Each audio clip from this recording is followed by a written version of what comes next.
I posted this video about a blower resistor on June 5th of 2022.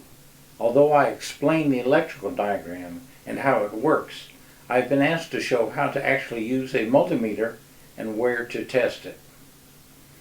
These are the two pictures from the video that show the test points, but it doesn't show how to use a multimeter to perform those tests. So I'm adding this follow-up video to show that, how and where to test using a multimeter and a power probe. I'll be using a standard multimeter first, and then I'll show it again with a power probe.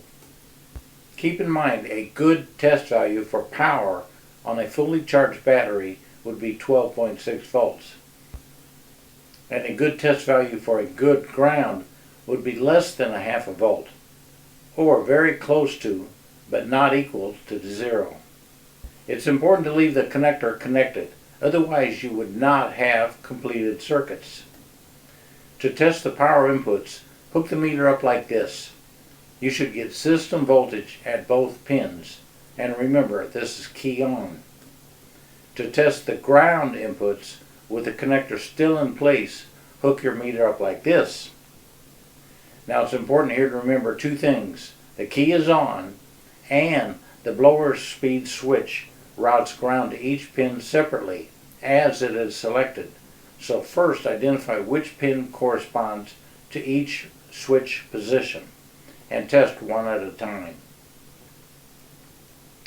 Some vehicles may have different pin arrangements. Yours will be identified just like they are here, but shown on your particular specific diagram.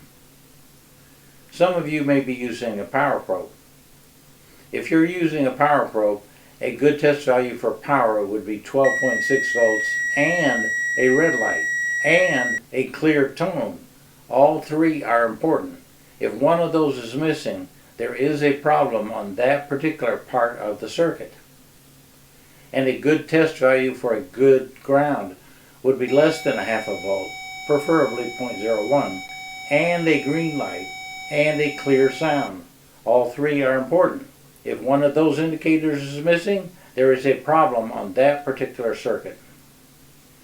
This method of testing can be effectively used on many other devices and circuits.